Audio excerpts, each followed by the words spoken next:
기도하시겠습니다. 호흡이 있는 자마다 여호와를 찬양할지어다. 아멘. 사랑이 많으신 하나님 아버지 감사합니다. 죄인인 우리에게 먼저 다가오셔서 구원의 기쁨을 허락하신 하나님 감사합니다.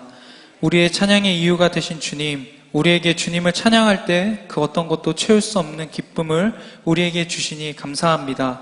하나님, 늘 우리가 고백하는 찬양의 가사처럼 살게 하시고 그 어떤 일이 있어도 우리 입에서 찬양이 멈춰지지 않게 하여 주시옵소서. 감사합니다. 오늘도 이 헌신 예배를 허락하신 하나님께 감사드리며 완전한 사랑이신 우리 예수님의 이름으로 기도드렸습니다. 아멘. 다 같이 찬송가 284장 부르신 후에 김창숙 권사님 나오셔서 기도해 주시고 김미경 청년 나오셔서 성경 봉독해 주시겠습니다. 찬송가 284장입니다.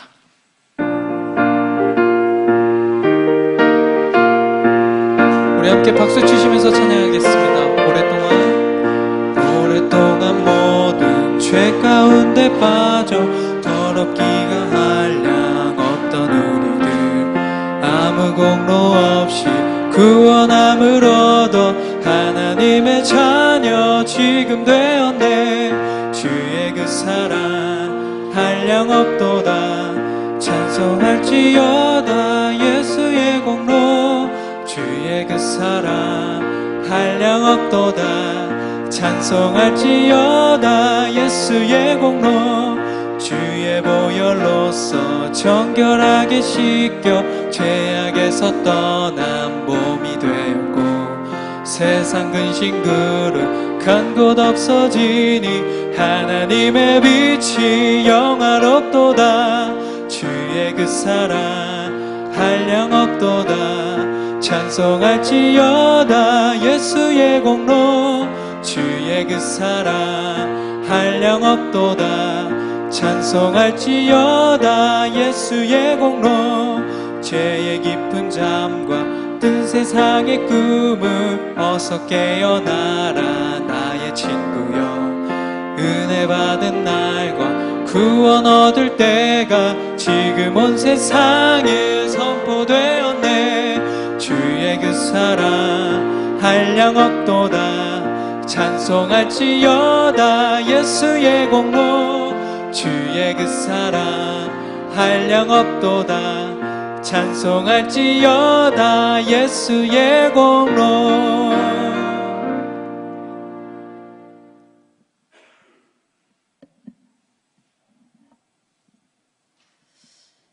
할렐루야. 사랑과 은혜가 충만하신 하나님 감사합니다. 하나님, 지난 한 주간 또 은혜 가운데 아버지 하나님께서 지켜주시고 오늘 또 온전한 주일을 맞이하여 하나님만 바라보고 하나님께 소망을 두며 하나님의 말씀으로 사모하고 늘 주님을 바라고 주님의 얼굴을 바라며 살아갈 수 있도록 귀한 하루를 주셔서 진심으로 감사합니다. 이 시간 주님 앞에 나와 하나님, 부족한 저희들 하나님께 영광의 예배를 올려드립니다. 하나님, 너무나 부족합니다. 하나님의 은혜는 너무나 큰데 하나님, 우리가 날마다 그 기억을 잊어버리고 하나님 불평과 불만으로 살아가진 않았는지 다시 한번 돌아보는 귀한 시간을 허락하여 주시니 참으로 감사합니다. 우리의 부족함을 용서하여 주시옵시고 오늘 또 새롭게 하나님의 말씀을 듣는 가운데 우리의 마음이 회복되고 변화되어서 다시 한번 결단하고 하나님께 더욱더 가까이 가는 하나님, 저희들 다 되어줄 수 있도록 인도하여 주시옵소서. 오늘 또 특별히 우리 찬양단 하나님께 영광의 헌신 예배를 올려드립니다.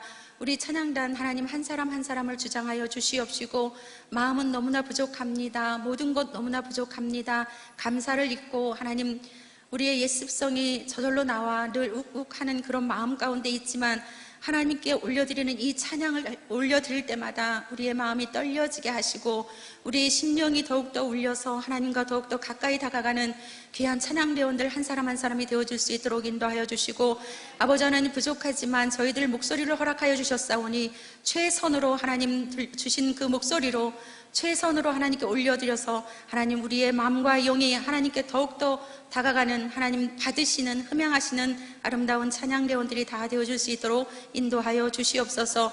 날마다 살아가는 때에 아버지 하나님, 우리가 어떻게 날마다 찬양만 하고 살아갈 수 있겠습니까?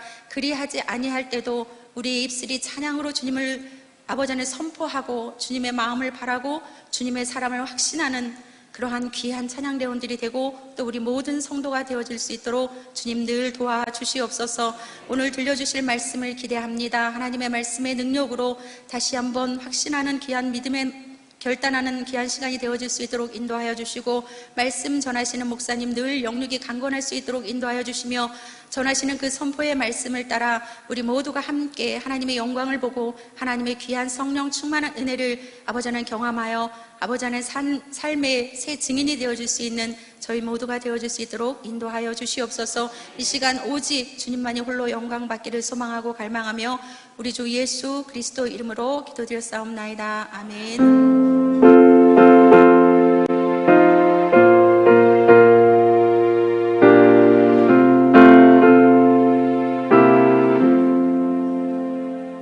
우리에게 주신 하나님 말씀은 사무엘상 16장 6절부터 13절 말씀입니다. 사무엘상 16장 6절부터 13절 말씀입니다.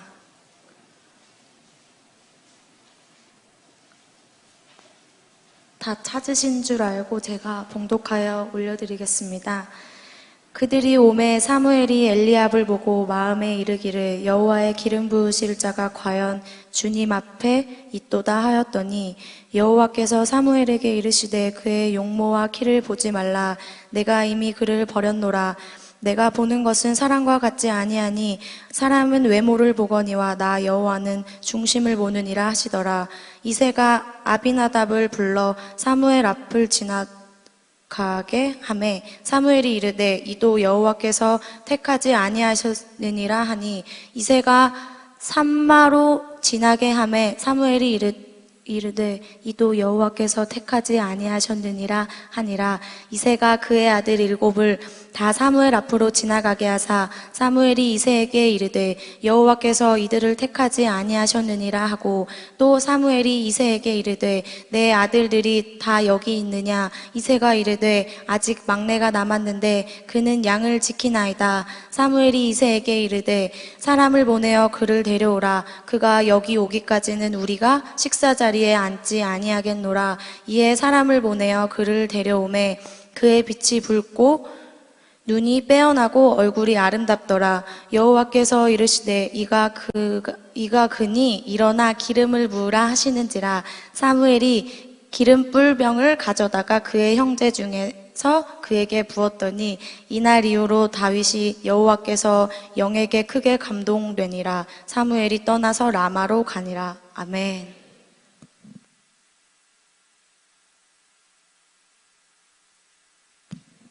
이 시간에는 찬양팀 나오셔서 특송 준비하시고 찬양팀에서 준비된 영상을 함께 보시겠습니다. 찬양팀 자리로 나와주시면.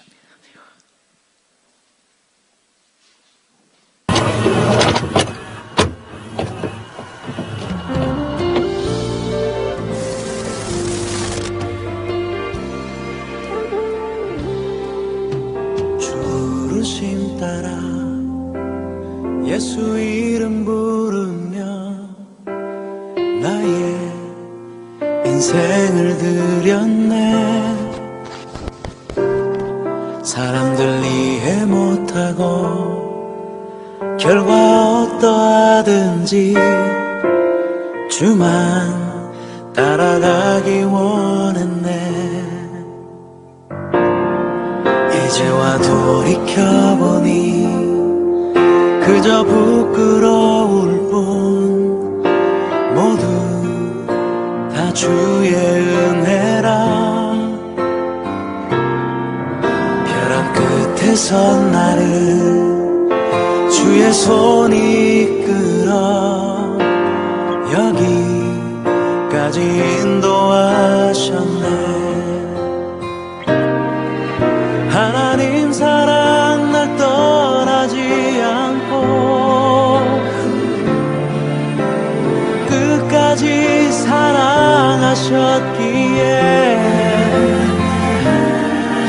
오직 예수와 십자가만 바라보면서 나의 생명도 아낌없이 드리기 원했네.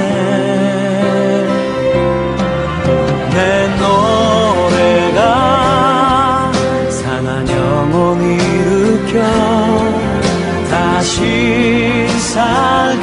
하는 노래가 되길 주배 올 때. 할렐루야! 이상호 목사입니다. 헌신 예배를 통해서 인터뷰를 하게 되었는데요. 드려지는 헌신 예배를 통해서 하나님께 온전한 기쁨이 되고, 그리고 온 성도와 하나님이 함께 기뻐할 수 있는 축제의 시간이 되기를 주님의 이름으로 축복합니다. 다음에 한번 찾아뵙겠습니다. 사랑합니다! 셋, 컷! 샬롬, 반갑습니다. 필리핀 하상일 선교사입니다. 이번 주일에 찬양산 행실 예배를 드린다는 소식을 들었습니다. 함께 예배드리고 싶은 마음은 문득 같지만 함께하지 못하는 아쉬움은 뒤로하고 이렇게 영상으로 인사를 드리게 되었습니다. 여러분, 저희 가족들도 이곳 필리핀에서 찬양산 행실 예배를 위해 기도하겠습니다. 우리 평택중학교의 찬양팀이 최고예요! 할렐루야. 저는 청년 시절 김옥봉 목사님을 통해 영적인 지도를 받으며 제1기 힘노스 찬양단 리더로 사역을 감당했습니다. 때로는 힘들었고, 때로는 지쳤고, 때로는 힘겨운 날도 많이 있었지만 지나고 보니 모두 하나님께서 선한 믿음의 일꾼으로 만들어 가시는 과정이었음을 깨닫게 되었습니다. 우리 함께 주님을 바라보고 동행하면서 호흡이 다하는 그날까지 살아계신 하나님, 우리 주 예수 그리스도를 찬양하고 헌신하는 거룩한 사역에 귀하게 쓰임받기를 축복합니다. 내 노래가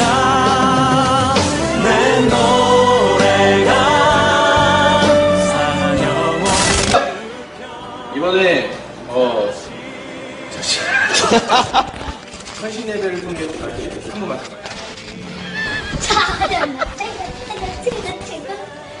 잘만 최고 왜안 해요?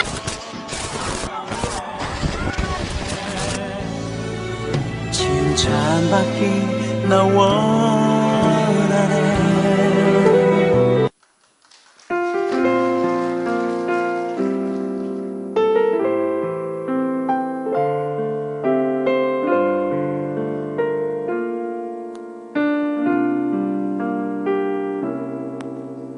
주 부르심 따라 예수 이름 부르며 매일 인생을 드렸네.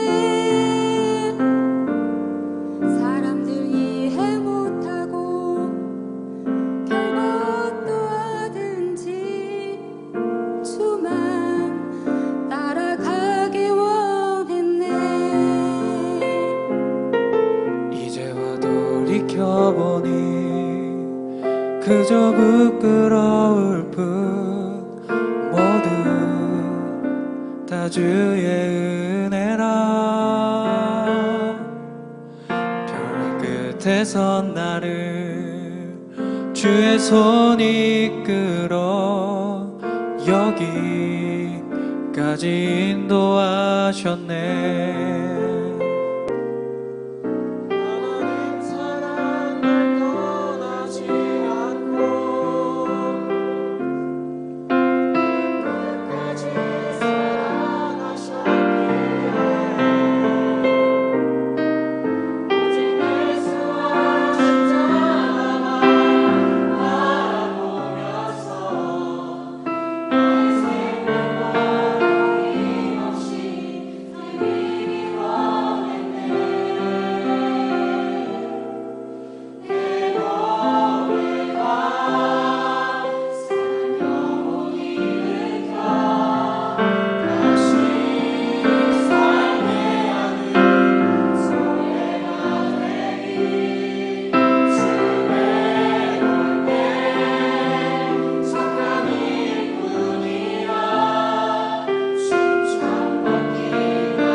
네, 제가 말씀을 전하는 건 아니고요.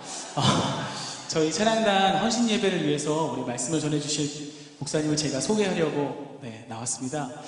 우리 말씀을 전해주실 유세종 목사님은 제 의사님이시고 현재 백석대학교에서 또 백석예술대학교에서 또 서울장신대에서 예배학을 가르치시고 실제로 지역교회들을 찾아다니면서 세미나도 하시면서 굉장히 영성 있는 찬양을 위해서 수고하고 애쓰시는 분입니다.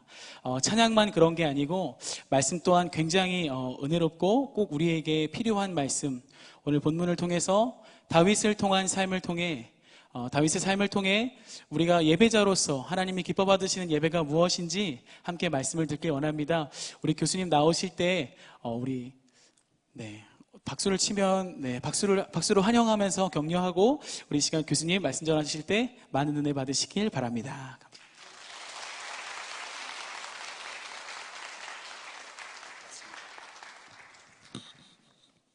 네, 너무 반갑습니다. 제가 여기 처음 온 게 아니라 두 번째 온 겁니다. 잘 모르실 텐데 제가 작년 기록을 찾아보니까 작년 9월 17일에 왔더라고요. 작년 9월 17일에 우리 찬양팀 그때 세미나를 제가 했었습니다. 그래서 찬양 팀원들과 함께 찬양곡 묵상하는 거에 대해서 나누고 그리고 또 우리 찬양팀 어떻게 아름다운 연주를 하는가에 대해서 나눴었습니다. 이렇게 다시 1년 조금 넘었는데 오게 돼서 너무너무 반갑고 기쁩니다. 저를 이렇게 알아봐 주시는 분도 있으셔서 너무 반가웠습니다. 예, 제가 이렇게 외모가 뛰어난 게 아닌데 감사합니다.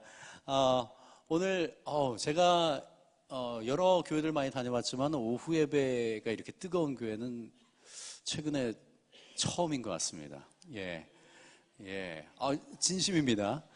제가 지금 경기도 광주의 광주 선결교회에서 예배 사역을 하고 있는데 저희 교회도 이렇게 뜨겁진 않거든요. 예, 근데 우리 찬양팀도 그렇고 오늘 특히 헌신 예배라서 더 많이 쓴 것 같은데 맞나요? 예, 그렇기도 하고 또 연합해서 또 우리 성도분들도 이렇게 다 열심히 찬양하시는 모습을 보니 너무너무 좋았습니다. 오늘 말씀을 제가 전할 텐데요. 제가 전하는 것 같지만은 그러나 우리 안에 계신 성령님께서 우리 마음을 만져주시길 원합니다. 예, 저도 이것을 위해서 많이 기도했고요. 저는 항상 이렇게 초청해 주셔가지고 말씀을 전하거나 아니면 찬양팀 세미나를 가면은 하나님 이 모든 사람들이 만져지게 해서 이렇게 하지는 않아요. 저 같은 경우는 한 영혼, 하나님 그 한 영혼이 누구입니까? 하나님이 만지시고 하나님이 회복시켜 주시고 하나님이 일으켜 주시기 원하는 한 영혼이 누구입니까? 오늘 그 영혼을 보기 원합니다 라고 기도하고 옵니다. 그렇다고 해서 딱 한 영혼은 아닐 수 있죠. 예, 여기 있는 계신 모두일 수 있겠지만은 저는 그 한 영혼, 오늘도 그 영혼을 보기 원합니다. 말씀을 준비하는 가운데 하나님께서 저에게 말씀하셨고 준비하게 하셨고 그것들이 여러분 가운데 전달될 때 우리 안에 계신 성령님께서 이것을 만져주실 것입니다. 우리 같이 잠깐 기도하고 말씀 전하겠습니다. 하나님 감사합니다. 평택중앙교회 다시 와서 이렇게 우리 함께 교제를 나누고 하나님을 찬양하고 기도하고 간증하고 또한 이렇게 말씀을 나누게 돼서 얼마나 기쁜지 모릅니다. 성령님께서 이 자리에 함께 하시죠. 저희 마음 가운데 함께 하시고 이 공간에 함께 계시고 하나님 우리 마음 가운데 하나님의 한량없는 은혜를 부어주시사 우리 영이 깨어서 하나님의 음성을 듣게 하여 주시고 듣고 끝나는 것이 아니라 이 말씀을 우리 마음 깊숙이 새기고 또한 심어서 자라나고 씨앗이 열매가 맺어지는 그러한 삶이 나타나도록 주님 인도해 주시옵소서. 모든 것 주께 맡기며 예수님 이름으로 기도합니다. 아멘. 자, 오늘 본문은 사무엘상 16장입니다. 사무엘상 16장은요, 특별히 제가 청년 때, 저도 청년일 때가 있었습니다. 예. 청년 때, 저를 어떻게 보면은 저를 살린 제 삶 가운데 굉장한 전환점이 된 그 성경의 구절이 바로 사무엘상 16장입니다. 특별히 오늘 읽었던 것에 나오는 7절인데요. 오늘 이 16장에는 하나님이 다윗에게 기름을 부으라고 하십니다. 이스라엘에서 기름을 붓는 것은 딱 세 종류였습니다. 첫 번째 제사장, 두 번째 선지자, 세 번째 왕이었습니다. 그래서 오늘 다윗에게 기름을 부으라고 사무엘에게 말씀하신 거는 다윗을 왕으로 세우겠다고 하나님께서 하신 거거든요. 근데 우리가 먼저 이 기사 이전에 알아야 될 것이 있어요. 뭐냐면 이스라엘의 왕이 이미 있었습니다. 누구였어요? 사울이었죠. 사울이 지금 통치하고 있습니다. 그런데 하나님이 이 사무엘에게 다윗에게 기름을 부으라고 처음에는 말씀 안 하셨죠. 가게 되면 알 것이다 이렇게 하셨는데 하셔서 그런 기사가 나옵니다. 그래서 우리는 요거 이전에 그 앞에 어떤 일들이 있었는지 좀 보는 것이 중요할 것 같습니다. 좀 위로 올라가 볼까요? 위로 올라가서 하나님을 찾는 사람이 거의 없었어요. 모든 사람들이 하나님을 떠나가고 하나님을 알지도 못하고 자기 뜻대로 살아가고 하는 가운데 하나님이 아브라함이라는 사람을 발견하였습니다. 아브라함은 아버지가 우상을 만드는 사람이었거든요. 근데 아브라함 가운데는 하나님을 찾는 무엇인가가 있었던 것 같습니다. 그래서 창세기 12장에 갈대아 우르 출신이고 또 하란 땅에 거하던 아브라함에게 나타나서 너는 아비 본토 집을 떠나서 내가 명하는 곳으로 가라. 그런데 어디로 가라고 하는지도 말씀 안 하셨는데 이 아브라함은 그것을 순종해요. 네 하고 떠났거든요. 지금 여러분에게 하나님께서 나타나셔서 떠나라고 하면 떠나기 쉽습니까? 직장도 있고 집도 있고 한데 근데 그 당시는요 아직 나라라는 것이 이렇게 구성된 때가 아니었습니다. 부족적인 그러한 공동체였습니다. 그래서 아브라함이 그 고향을 떠나서 친척들이 있는 그 고향을 떠난다는 것은 그 가면서 강도를 만날 수도 있고 죽음을 당할 수도 있는 굉장히 위험한 치안이 보장되지 않는 그러한 시대였거든요. 그리고 떠나서 결국은 가나안까지 1600km를 이동을 합니다. 지금처럼 비행기가 있는 때도 아니고 자동차가 있는 때도 아니고 걸어서 낙타를 타고 1600km를. 근데 아브라함은 그것을 순종했죠. 하나님이 이것을 의의로 보시고 그를 믿음의 조상으로 세우셨죠. 그래서 하나님께서 이 아브라함을 통해서 이스라엘 백성, 민족을 세우는 그 마스터 플랜을 시작하셨습니다. 아브라함에게 아들이 없었죠? 그렇죠? 하나님께서 75세에 나타나서 떠나라고 했는데 그리고 하나님은 곧바로 약속하셨죠. 너를 통해서 하늘의 별과 같이 바다의 모래와 같은 민족을 만들리라. 근데 아무 소식이 없었어요. 오랫동안 아무 소식이 없었습니다. 그러다 결국은 하나님께서 100세 그 아들을 주죠. 누굽니까? 이삭이죠. 이삭이 자라났습니다. 이삭이 나중에 아들을 둘 낳죠. 누구와 누구죠? 에서와 야곱이죠. 에서와 야곱. 지금 제가 성경 테스트하고 있는 겁니다. 자, 이게 지금 연결되는 거예요. 이 흐름을 아는 게 굉장히 중요합니다. 에서와 야곱이에요. 근데 하나님께서 에서와 야곱은 쌍둥이거든요. 근데 너무너무 다르게 생겼습니다. 에서는 굉장히 남성적으로 생겼고 털도 많고 그러나 야곱은 그렇지 않았습니다.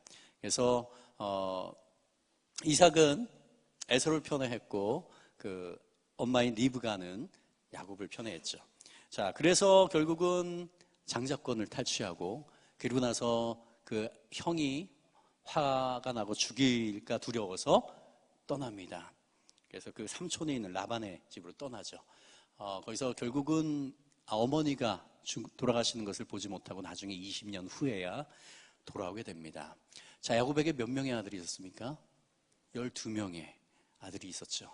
그 중에서 하나님께서는 요셉이라는 그 11번째 아들을 통해서 특별한 하나님의 계획이 있으셨습니다. 인간적으로 볼 땐 정말 억울하거든요. 형들에게 모함을 당하고 물론 요셉이 굉장히 못된 짓을 했어요. 요셉만 편애하면서 야곱이 편애하면서 채색 옷을 입혔죠. 그 당시에는 이렇게 염료라든가 이런 것들이 발달을 하는 시대가 아니거든요. 그런데 요셉만 채색 옷을 입혔다? 엄청난 겁니다. 그 아들들이 다른 아들들이 볼 때 어땠을까요? 완전히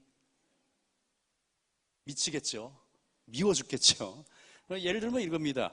그냥 시장에 가서 그냥 싼 옷을 그 나머지 형들에게는 다 입히고 요셉에게는 저기 이렇게 어떤 사람이 이렇게 말 타고 있는 그림 있는 로고 있죠? 뭡니까? 폴로. 비싸죠? 안 사봐서 저도 잘 안 사봐서 모르겠습니다. 하여튼 굉장히 비쌀 거예요. 그 옷을 입힌 거예요. 나머지는 다 그냥 싼 거, 그것도 여러 개 사면서 그냥 싸게 깎아가지고 형들에게 미움을 받았죠. 그리고 또 요셉이 지혜롭지 않은 게 어려서 그래요. 꿈을 꿨습니다. 여러 볕단들이 자기를 향해서 절하는 거, 해와 달과 별들이 자기를 향해서 절하는 거를 보고 마음에 금금 품어 있었는데, 아이고 형님들 내 얘기 좀 들어보세요 하면서 자랑한 겁니다. 그래서 더욱더 미움을 받았죠.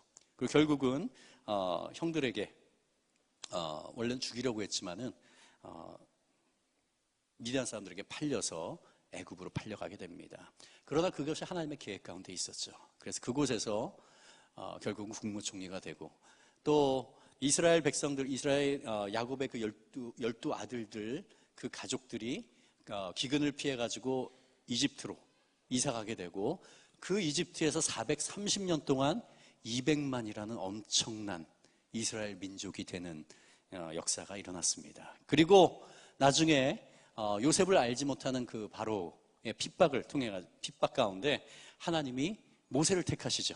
그래서 모세를 택하시고 그로 말미암아 그 이스라엘 백성들을 탈출해내고, 그리고 광야에서 거쳐서 가나안으로 들어갈 수 있었지만은 그 가나안 정탐하는 가운데 부정적인 10지파에서 나온 부정적인 10사람의 그 부고를 듣고 모든 백성들이 슬퍼하는 것을 통해 가지고 하나님께서 그들의 부정적인 하나님을 믿지 못하는 걸 보고 40년 동안 가나안을 뺑뺑뺑뺑 돌게 됩니다. 그리고 나서 결국 그 불평불만하던 사람은 다 죽고 그 다음 세대들이 가나안으로 들어가게 됩니다. 모세가 죽고, 강력한 리더인 모세가 죽고 가나안 들어가는 것은 바로 여호수아의 강력한 지도 아래 가나안을 정복해 나가기 시작했습니다.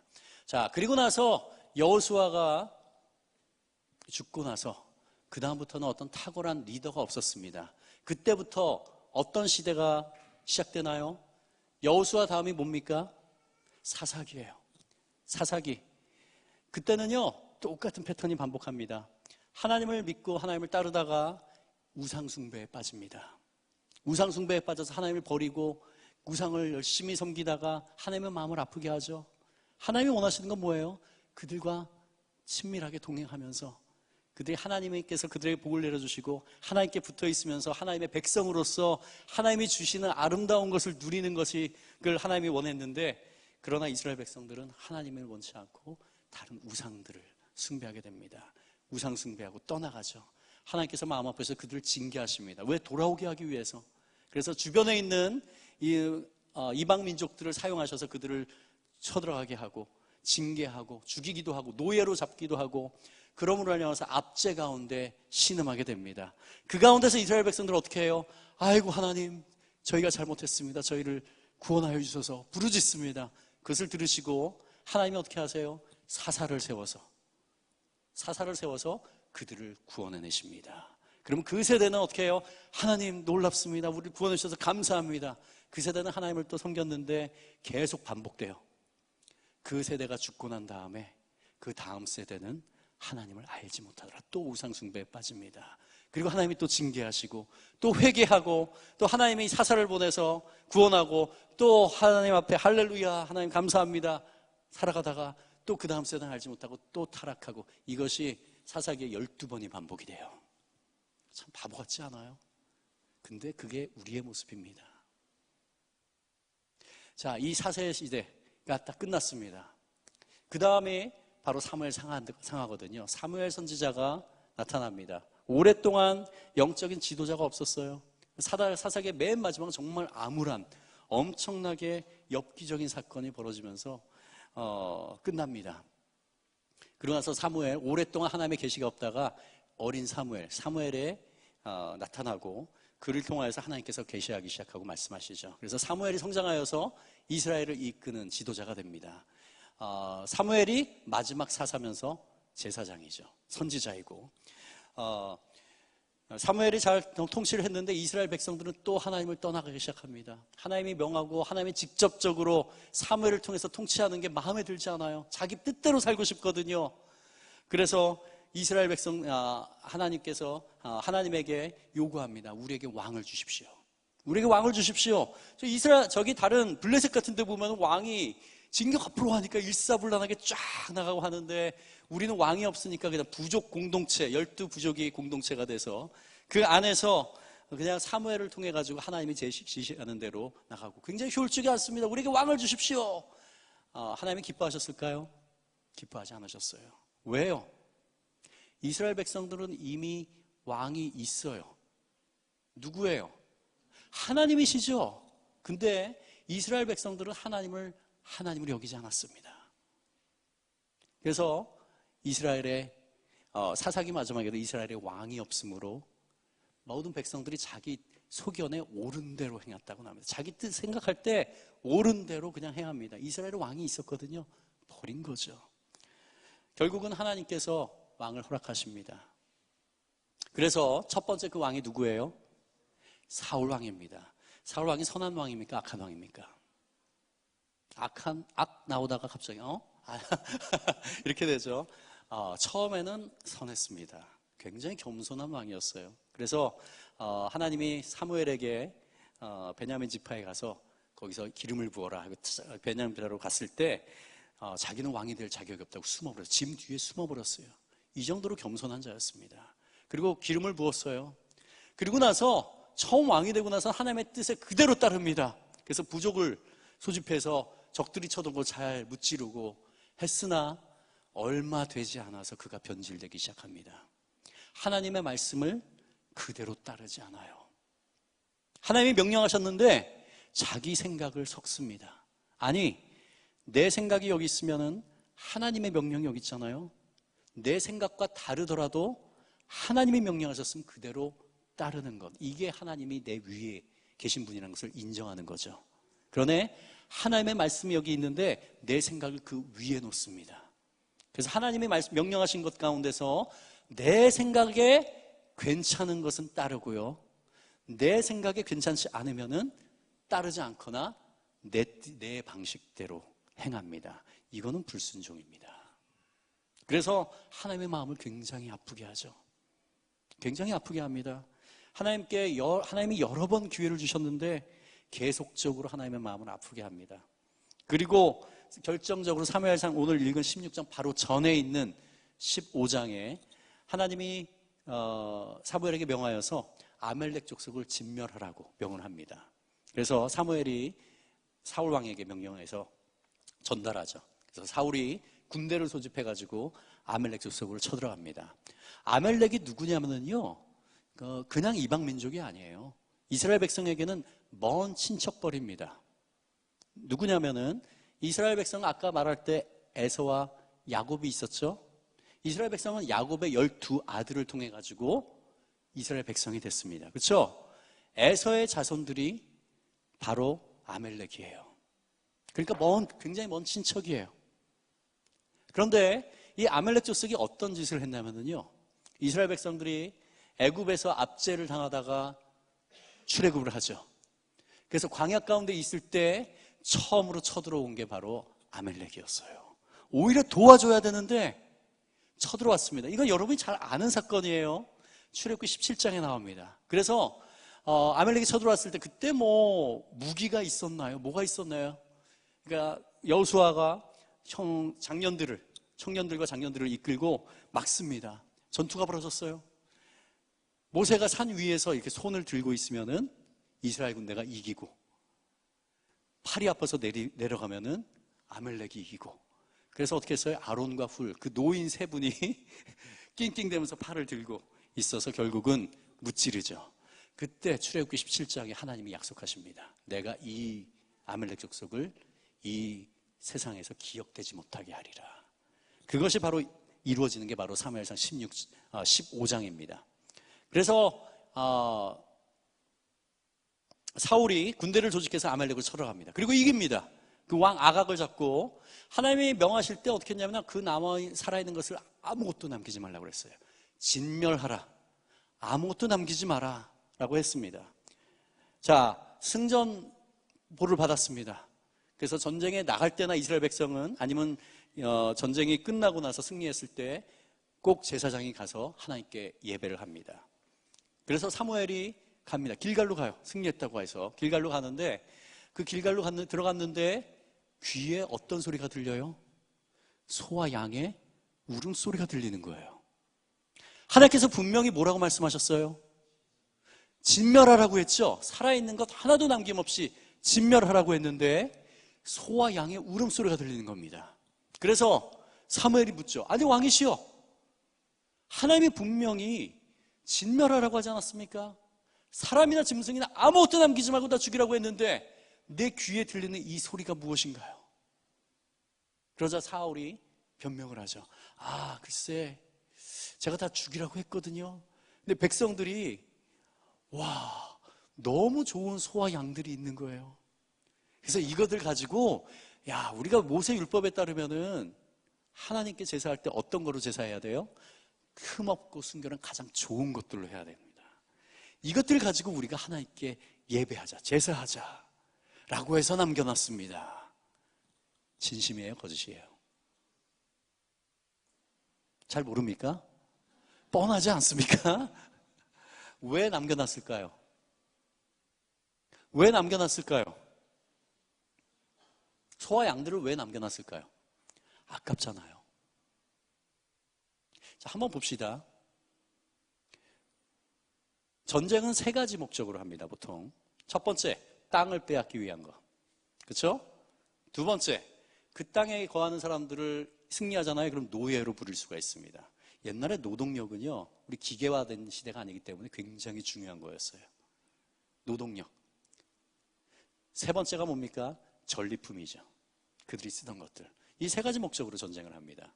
자, 근데 하나님께서 진멸하라고 했을 때, 물론 땅은 차지하는 거죠.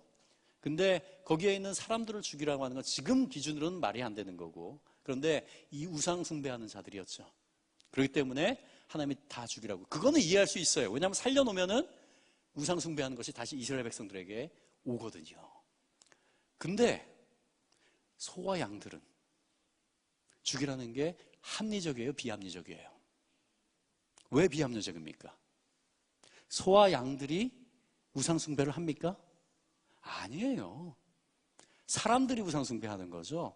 소와 양들은 이쪽을 끌면 음메, 저쪽 끌면 에메 하고 따라합니다. 소와 양들이 무슨 잘못이 있어요? 그렇죠? 그리고 소와 양들은요, 지금의 소와 양과 달라요. 지금의 소는 우리가 어디서 볼 수 있어요? 고기를 먹으면서 볼 수 있죠. 예, 물론 시골에 가면 볼 수 있겠지만은 고기. 양은요, 저 대관령 양떼 목장 가면은 겨우 볼 수 있죠. 자, 지금과 다른데 그 당시에는요, 소와 양들은요, 엄청 중요한 자산이었습니다. 삶의 기반이었어요. 소와 양들이 백성들에게 어떤 것을 제공해 줍니까? 노동력을 제공하죠. 밭을 갈 때 사람이 하면 힘드니까 소에다가 끌어서 힘이 세잖아요. 그렇죠? 노동력 제공합니다. 또 뭘 줍니까? 고기를 주고 젖을 주죠. 음식을 제공합니다. 또 뭘 줘요? 가죽, 양털을 통해 가지고 옷을 만들 수 있어요. 추울 때 따뜻하잖아요. 그러니까 그 당시에 공업시대가 아닌 그 당시에 소와 양들은 삶의 기반이었습니다. 엄청나게 귀한. 지금으로 비유하면 이런 것들이에요. 우리의 직장, 아파트, 집, 자동차. 자, 이런 것들을 하나님이 다 태워 없애라고 하는 거예요. 죽이고서 태워서 없애라. 합리적이에요? 비합리적이에요? 굉장히 비합리적이에요. 근데 아까 말씀드렸죠. 하나님을 경외하는 자는, 하나님과의 관계에 있는 자는 내 생각에 이해가 안 되더라도 하나님이 명령하셨기 때문에 따릅니다. 자, 이 사무엘상 15장, 바로 앞에 있는 15장은요, 많은 목회자분들이 순종이라는 제목으로, 주제로 설교를 하십니다. 근데 저는 그거보다 좀 더 넓게 봅니다. 이거는 예배예요. 예배는 하나님과의 관계거든요. 어떤 사람이 순종할 수 있어요? 하나님과 관계 있는 사람이 순종해요. 하나님과 관계 없는 사람은 순종 절대 안 해요. 여기 계신 분들 하나님과 관계 있는 분들이죠. 그러니까 하나님의 말씀을 듣고 따르려고 하죠. 물론 넘어지죠. 근데 다시 하나님께 회개하고 나오죠. 믿지 않는 사람도 어떻습니까? 성경을 읽기나 해요. 믿기나 합니까? 가당치 않죠. 하나님과 관계 있는 사람들이 순종합니다. 하나님께 예배하는 자가, 하나님의 참된 예배자가 순종합니다. 예를 들어볼까요? 제 딸이 지금 12살입니다. 초등학교 6학년인데요. 제가 결혼은 29에 했는데 애는 8년 만에 낳아가지고 늦게 낳았어요. 왜 이렇게 늦게 낳았는지 이름을 잘못 줘서 그래요. 저희가 결혼하기 전에 제 아내랑 제가 찬송가를 부르다가 둘 다 딸을 낳기 원했거든요. 그래서 제 아내가 가물어 메마른 땅에 단비를 내리시듯, 와, 딸 나면 우리 단비라고 합시다 해가지고, 와, 좋다 해가지고 지어놨거든요. 결혼하기 전에. 그랬더니 하나님이 그 소원을 들으시고, 왜냐하면 결혼하자마자 애를 낳으면 단비가 아니죠. 단비는 뭐예요? 가물어 메마른 땅에 내리는 게 단비예요. 그래서 8년 만에 와, 낳고 나니까 제정신이 아니에요. 너무 예뻐요. 지금은 싫어를 많이 하는데, 싫어 하는데 그래도 예뻐요. 아직까지 아빠를 좋아해줘서 다행인데 언제 그게 끝날지 모르겠습니다. 예, 제가 제 방에 있다가 단비야 하고 부르면은 제 딸이 어떻게 해요? 왜 아빠? 옛날에는 네 했는데 언제부터 네? 왜? 이렇게 하더라고요. 왜 아빠? 일로 와봐 하면은 아이 빨리 와봐 하면은 옵니다. 왜 제 딸이 저에게 옵니까? 그렇죠? 제가 아빠고 딸이거든요. 저와 관계가 있죠. 제 말을 안 들으면 밥을 안 주는 걸 아니까. 아닙니다. 저를 좋아하기 때문에. 자, 근데 제가 길거리에 가는 초등학생 누군가를 야, 일로 와봐 하면은 걔가 올까요, 안 올까요? 거의 안 올 거예요. 왜냐하면 요즘 교육시키잖아요.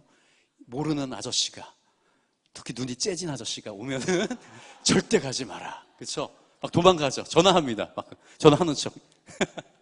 예, 안 옵니다. 왜 안 와요?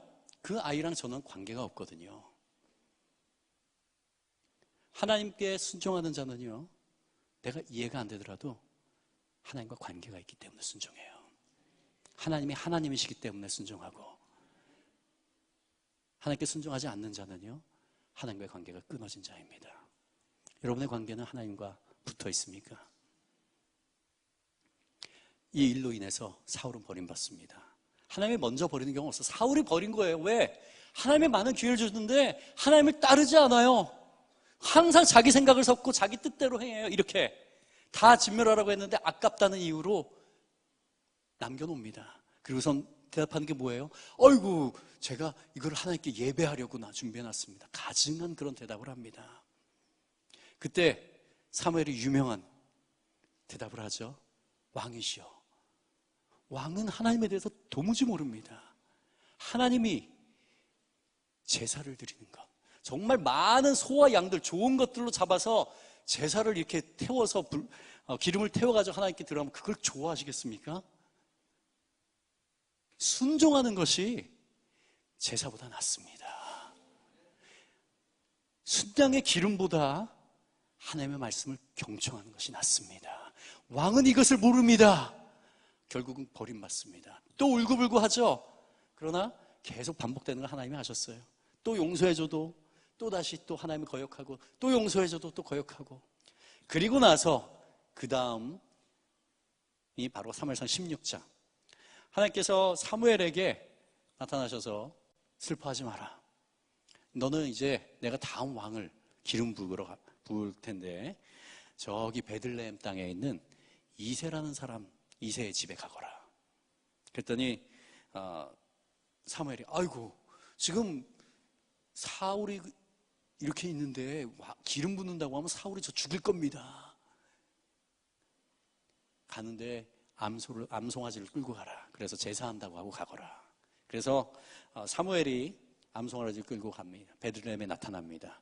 그 베들레헴에는 장로들이 있죠. 갑자기 제사장, 선지자가 나타나니까 아이고, 사무엘이시여, 어쩐 일이십니까? 갑자기. 내가 제사하러 왔습니다. 아이고, 그러시군요. 여기 제사할 테니까, 하나님께 제사할 테니까 모든 사람, 남자들 다 부르십시오. 그리고 특히 이새와 그 아들들을 불러주세요. 그래서 남자들과 특히 이새와 그 아들들이 자리에 옵니다. 오늘 읽은 부분이 바로 그겁니다. 그들이 오매 이새와 그 아들들이거든요. 그들이 오매 사무엘이 엘리압을 보고 마음에 이르기를. 엘리압이 몇 번째 아들이에요? 첫 번째 아들입니다. 자, 퀴즈. 이세에게는 몇 명의 아들이 있었을까요? 12명은 예수님의 제자 숫자죠. 그렇죠? 몇 명의 아들이 있었을까요? 8명. 어휴. 성경 공부 정말 많이 하는 입니다. 보통 잘 못 맞히시더라고요. 예, 8명입니다. 그 중에서 막내가 누구예요? 다윗이 막내입니다. 다윗이 막내인 건 잘 아시겠죠? 자, 그래서 그 아들들을 다 데려오라고 했는데 나옵니다. 엘리압 첫 번째 아들이에요. 엘리압이 먼저 딱 나타났는데 어때요? 사무엘이 그 마음에 이르기를 와, 여호와의 기름 부으실 자가 내 앞에 있구나 하면서 기름을 막 부으려고 그랬어요. 제대로 본 거예요? 못 본 거예요? 우리는 이미 스포일러를 알고 있죠. 누가 기름 부음을 받아요? 다윗이 받는 거죠. 엘리압 아니에요. 자, 근데 하나님께서 간섭하시죠. 여호와께서 사무엘에게 이르시되 7절 그의 용모와 키를 보지 말라. 사무엘이 뭘 봤다는 얘기입니까? 사무엘처럼 영성이 뛰어난 선지자도 없었습니다. 그렇죠? 평생 동안 정말 어려서부터 태어나기 전부터 하나님께 드려지고 정말 어려서부터 성전에서 자라면서 엘리 제사장을 수발 들고 그러면 하나님이 부르시죠. 임하고 그 하나님의 명령 따라서 이스라엘 백성을 통치하고 다스렸던 그러한 사무엘인데 잘못 봤어요. 뭘 봤어요? 엘리압의 용모와 키를 봤어요. 엘리압이 도대체 어떻게 생겼길래 그 영빨이 뛰어난 사무엘 제사장 선지자가 와, 기름 부어야겠다. 왕감이구나. 기름 부어야겠다 했을까요? 잘 모르겠죠. 지금으로 하면 누구 같습니까? 가장 외모가 뛰어난 연예인이 누굴까요? 누구? 공유? 공유 아니에요? 너무 나이가 많습니까? 우리 젊은 세대는 누굽니까? 박서준? 예, 또 안시성의 주인공이 누구죠? 조인성. 예, 키도 크고 잘생기고. 연예인 직접 본 적 있으세요? 예, 정말 다르구나 느낄 겁니다. 예, 아마 엘리압이 그랬던 사람인 것 같아요. 정말 연예인처럼 정말 키도 크고 너무너무 잘생겨서 그 사무엘이 딱 보자마자 와, 기름 부어야겠다 라고 한.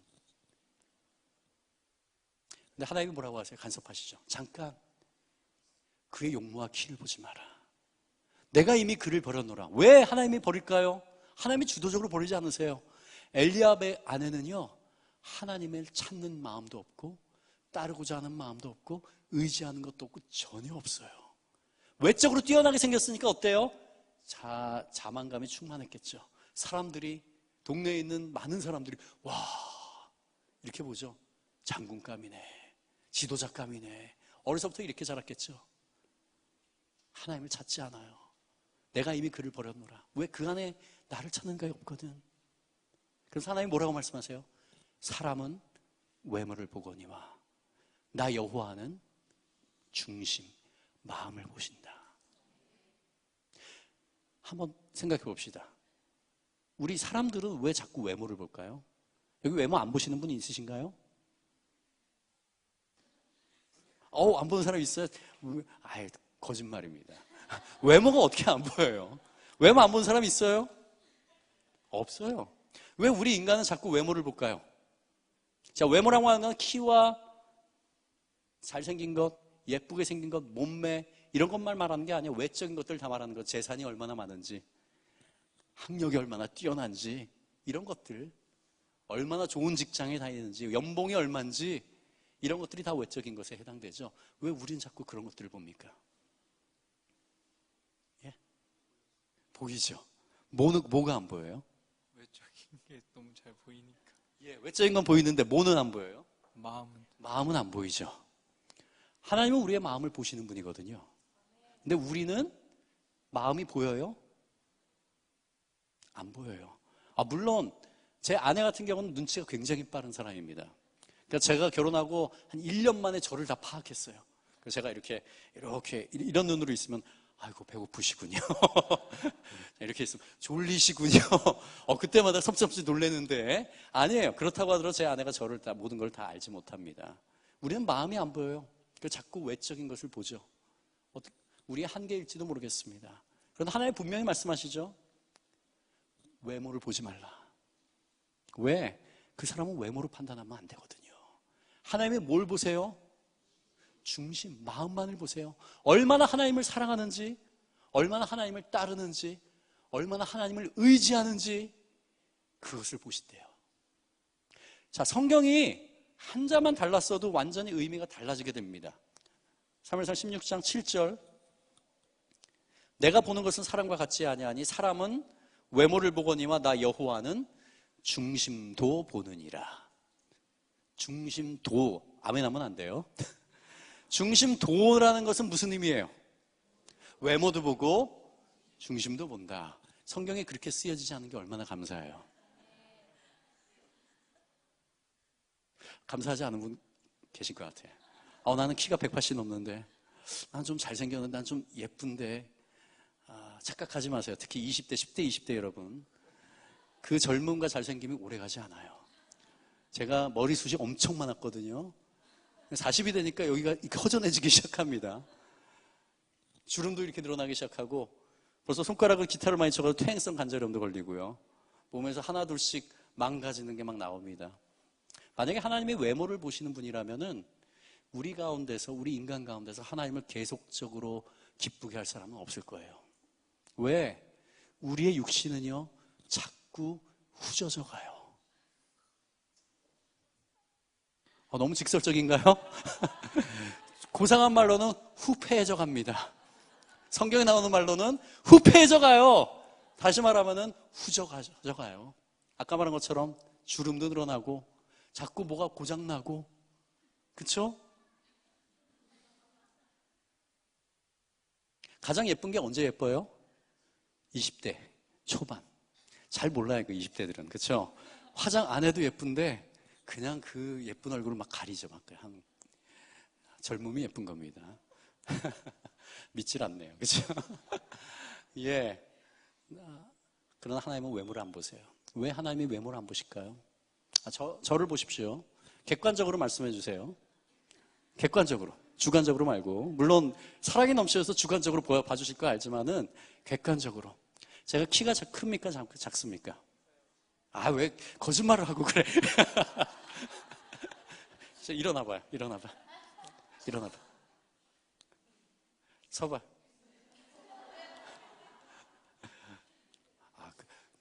고마워요. 예. 제가 키가 작습니다. 166입니다. 예. 뭐 그렇게 놀래. 고마워요. 예. 잘생겼어요? 이렇게 사랑해 놓은. 주관적으로 말고 객관적으로. 제 아내는요, 너무 주관적이어서 저에게 절대 잘생겼다고 안 합니다. 결혼한 다음에 한 번도 잘생겼다고 안 했어요. 귀엽다고는 했어요. 잘생겼다고 제가 거짓말 하는 거라서 절대 못 하겠대요. 괜찮더라고요. 예. 저도 제 자신을 알거든요. 제가 청소년기에 뭐 공부도 그렇게 잘한 것도 아니고, 제가 키도 작고, 눈도 작고, 제가 군대 갔더니 그 자대 배치 받고 했더니 제 내무반에서 가장 고참인 병장이 있었거든요. 그 병장이 저를 딱 보더니 별명을 하나 딱 지어주더라고요. 단축구멍. 그 와이셔츠에 단축구멍 있죠? 이렇게 째진 거. 눈이 이렇게. 못된. 잘 살고 있어야 될 텐데. 하나님 믿고. 예. 눈도 작고, 외적으로 볼품 하나 없고, 다리는 오다리에다가, 오리궁둥이에다가. 지금은 괜찮아졌는데, 옛날에는 이렇게 오리궁둥이라는 게 너무너무 싫었는지, 청소년기예요. 저는 제가 자존감이 청소년기에 높았을까요? 낮았을까요? 어떻게 그렇게 잘하세요? 너무 낮았어요. 거의 바닥을 지하로 이렇게 들어가는, 그랬었습니다. 근데 제가 대학교를 가고, 그 다음에 대학교 가면서 제가 모고창, 그때 대한민국에 처음으로 찬양가 경배 물결이 이렇게 1987년도부터 두란노 모교 찬양으로 통해서 퍼져나가기 시작했습니다. 제가 그때 소망교회를 다니고 있었는데, 소망교회 모교 찬양팀이 생겼어요. 거기서 제가 건반을 연주하고, 드럼도 하고, 하면서 하나님, 제가 새벽 기도하고 그 다음에 성경을 같이 우리 청년들이랑 같이 읽는데 이 사무엘상 16장 7절이 어느 날 읽다가 이 사람은 외모를 보거니와 나 여호와는 중심을 보느니라, 중심만을 보느니라가 제 가슴에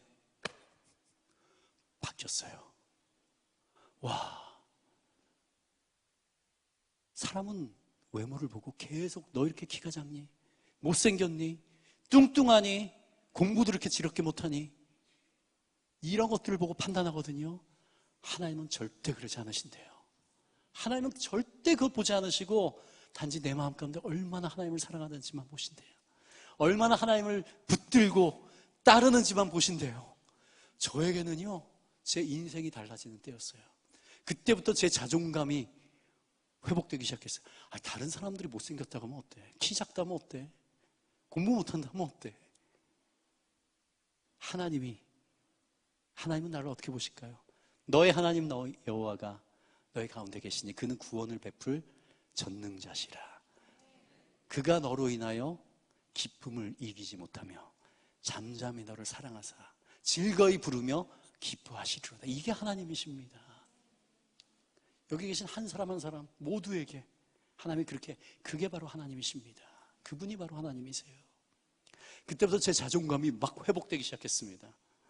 물론 주변에서 칭찬도 많았어요. 찬양팀에서 그 누님들이 저보다 7, 8살 많은 누님들 얼마나 저를 예뻐해 주시는지 그 예쁨을 받으면서 자존감이 낮은 분들은 칭찬을 많이 해주셔야 돼요. 칭찬 많이 해주세요. 처음에 거짓말로 듣거든요. 근데 자꾸 들으면 진짜인 줄 알게 됩니다. 그러면서 자존감이 회복돼요. 그렇죠? 여러분 주변에 좀 까칠한 분이 있으면은 여러분 칭찬 많이 해주십시오. 그러실 거죠? 그래서 지금은요, 자존감이 이 세상 어느 누구보다도 제가 높습니다. 어떻게 하는지 아세요? 아침마다 딱 일어나서 거울을 보거든요. 저는 하나님의 걸작품. 이렇게 비웃어도 괜찮아요. 상관없어. 객관적인 건 저도 알아요. 근데 하나님이 저를 어떻게 보시는지 제가 알거든요. 하나님의 걸작품입니다. 여기 계신 모두를 하나님이 그렇게 보세요. 내일 아침에 일어나셔서 거울 보시고 어떻게? 아침마다 하나님 감사합니다. 세상 사람들이 보는 건 상관없어요. 이 말씀이 저를 회복시키셨습니다. 살렸습니다. 자, 하나님께서 간섭하셨죠? 그리고 나서 아니라고 했습니다. 자, 그 다음 아들 아비나답, 둘째 아비나답이 지나가고 삼마가 지나가고 이렇게 7번째까지 다 지나갑니다. 그런데 하나님이 감동을 안 주세요. 다 지나갔어요. 사무엘이 아니 아들들이 다입니까? 왜냐하면 하나님이 분명히 감동 주셔서 기름 붓겠다고 했는데 안 주시잖아요. 그랬더니 이새가 그쪽하면서 저기 막내가 하나 있긴 한데 저기 양을 치고 있습니다.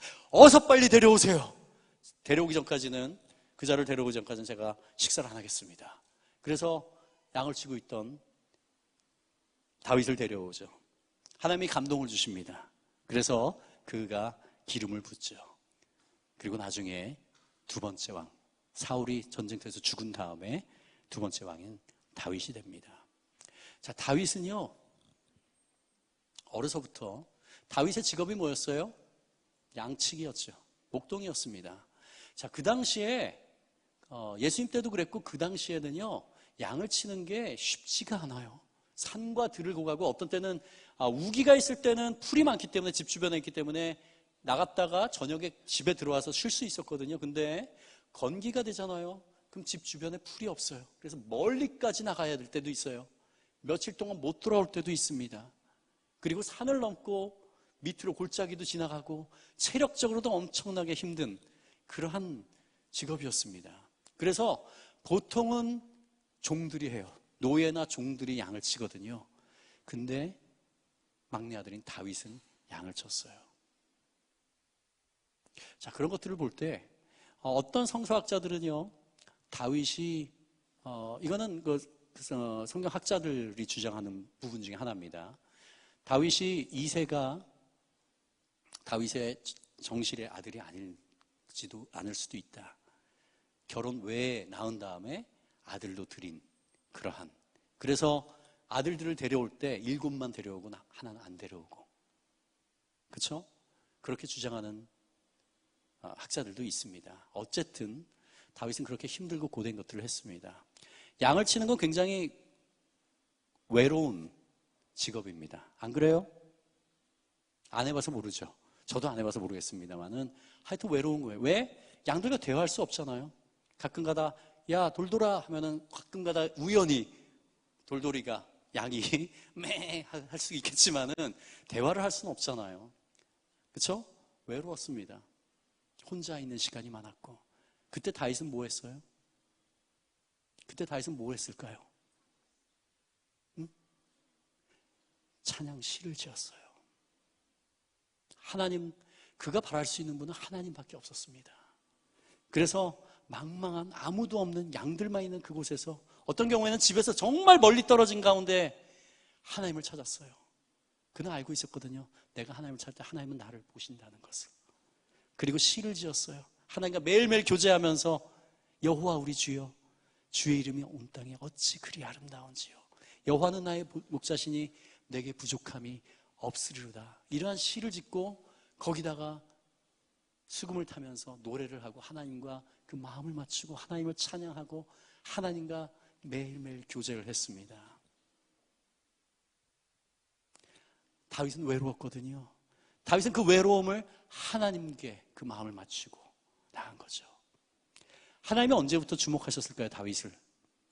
사울을 폐위한 다음에, 사울을 버린 다음에 아이고 사울 다음에 왕을 세워야 될 텐데 어디 보자.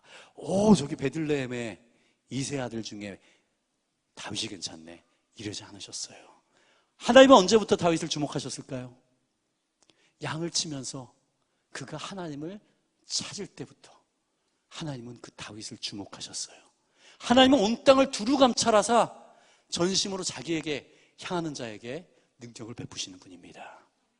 온 세상을 두루 감찰하시는데 전심으로 하나님을 찾고 따르고 하는 사람이 하나님에게는 딱딱딱 보여요. 많지가 않은 것 같아요. 하나님에게 보입니다. 그들에게 하나님께서 감게 하시고 능력을 주시죠. 다윗이 바로 그런 자였습니다.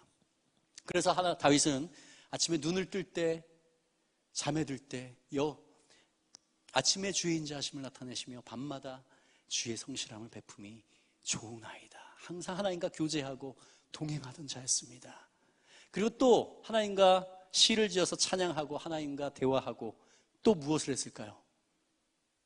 양을 치는 사람으로서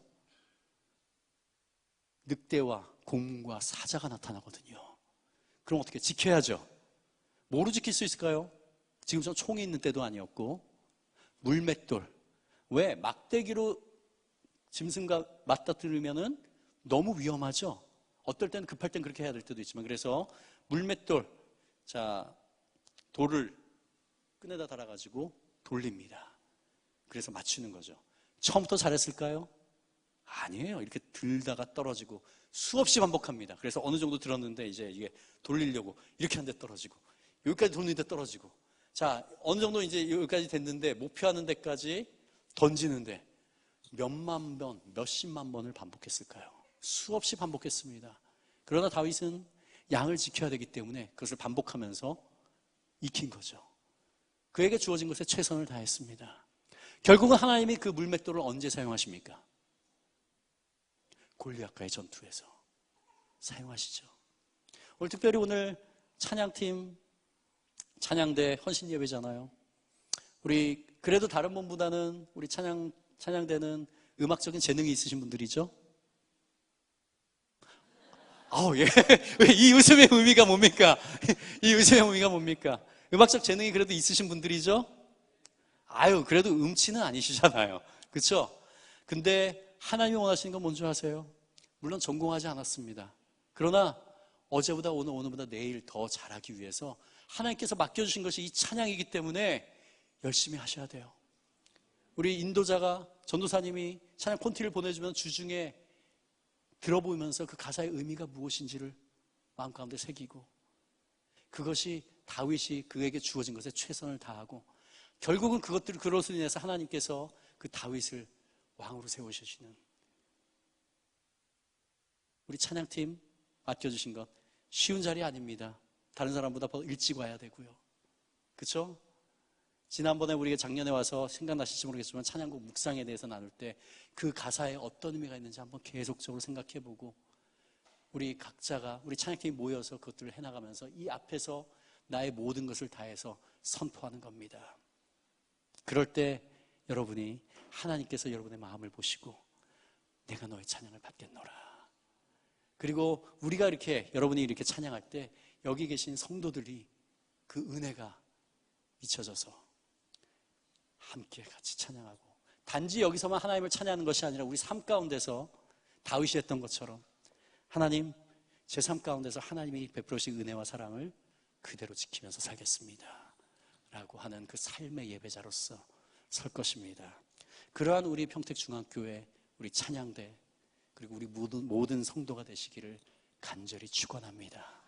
하나님께서는 그러한 하나님이 찾으시는 사람은 하나님이 찾는 예배자는 하나님이 찾는 찬양대는 바로 이러한 사람들입니다.